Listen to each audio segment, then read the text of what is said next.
Troy Deeney reveals abuse he suffered after expressing concern over Premier League restart. Watford captain Troy Deeney says he has been abused both in public and online for expressing concerns about the Premier League's attempts to restart the season amid the coronavirus pandemic. Deeney told CNN Sport that people online have been wishing ill on his 5-month-old baby, who was born prematurely and has breathing difficulties, while people on the street have told him to go back to work. I saw some comments in regards to my son, people saying, "I hope your son gets coronavirus," Deeney told CNN Sport. "That's the hard part for me. If you respond to that, people then go, 'Ah, we've got him,' and they keep doing it." Clubs voted unanimously on Wednesday to resume contact training, stage 2 of the league's return to training protocol, though the Premier League later announced that 4 players and staff from 3 clubs tested positive for COVID-19. Deeney has been one of several high-profile players to publicly question a possible resumption and says he has privately received support for his views. However, he believes the backlash he and other outspoken players have received means other footballers may be fearful of talking about their concerns. In a time where it's all about mental health and everyone says, "Speak up, speak out, please speak," Danny Rose spoke out, and I spoke out, and we just get absolutely hammered and battered for it, adds Deeney, referring to the England defender's comments on Project Restart.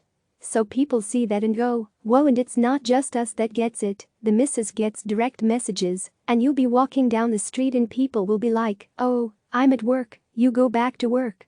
Read, here's where sports leagues stand on reopening. Read, La Liga stars get go-ahead to resume play early next month. Messages of support with Watford siding precariously near the bottom of the Premier League. Deeney says much of the criticism he received was accusations of wanting the season to be cancelled so his club could avoid relegation.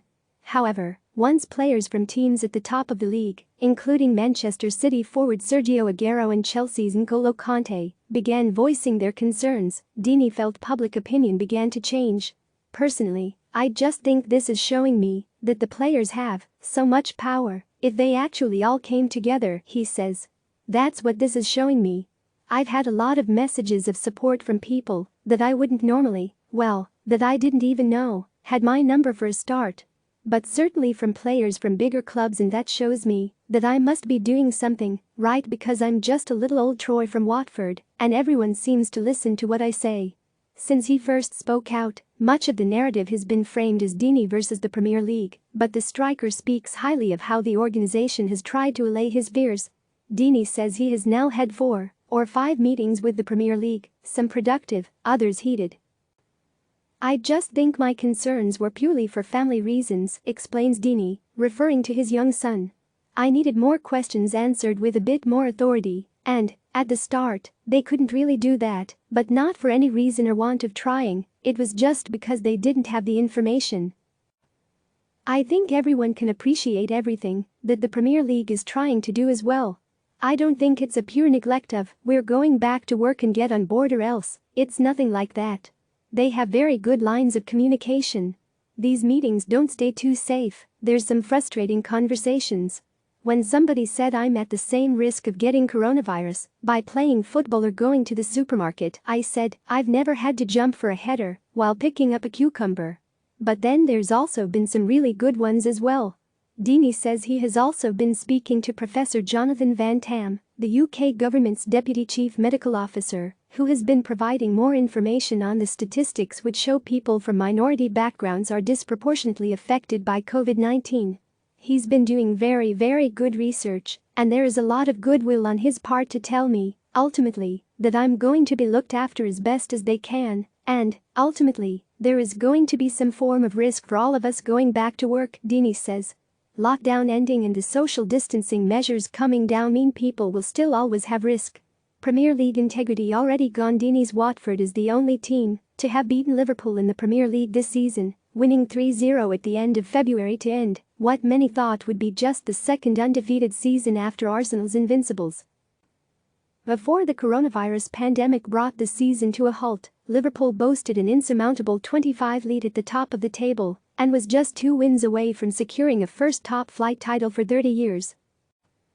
Regardless of what happens to the remainder of this campaign, Deeney believes Jurgen Klopp's side should be crowned champion but also sympathizes with how the circumstances of any potential title win are likely to be remembered. I believe that when it comes to the integrity of this season anyway, it's already gone, Deeney says. I feel sorry for Liverpool, and because no matter how it plays out, they deserve to win the league. They deserve to get the trophy. But no matter how it plays out, even if we play all the games, it's still going to be the year spoiled by the pandemic. It's not going to be that year that Liverpool won the league being the best team, and, it's 30 years they haven't won for. So I do feel sorry for Liverpool and their players and Jordan Henderson, but in terms of integrity, there's no way you could say that this is a viable competition, added Deeney, referring to the Liverpool captain. It's like running a marathon, 20-odd miles, stopping for 2 months, and then sprinting the last bit and going, that was a good time that. Thrown under the buses at the start of April, British Health Secretary Matt Hancock gave an answer during the daily coronavirus briefing in which he specifically called on Premier League players to do more during the crisis. I think everybody needs to play their part in this national effort, and that means Premier League footballers too, said Hancock. Given the sacrifices people are making, including some of my colleagues in the NHS, who have made the ultimate sacrifice and gone into work, and caught the disease, and have sadly died, I think the first thing Premier League footballers can do is make a contribution, take a pay cut and play their part.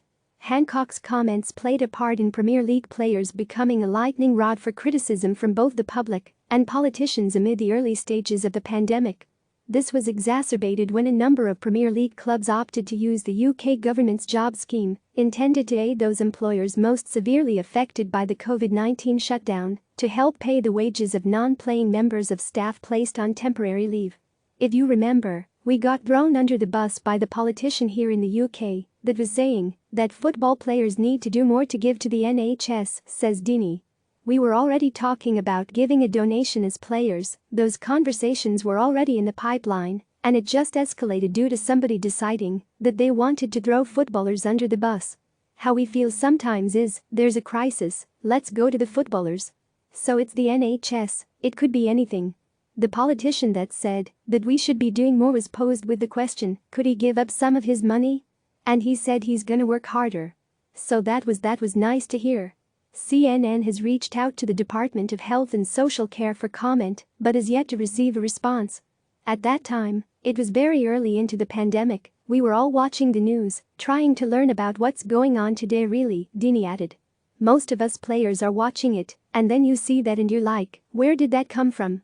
Less than a week after Hancock's comments, Premier League footballers announced a collective initiative called Players Together which would donate funds to NHS charities during the pandemic. And for players, even if we came out and said, we've all donated X amount of money, it still wouldn't be enough, said Deeney.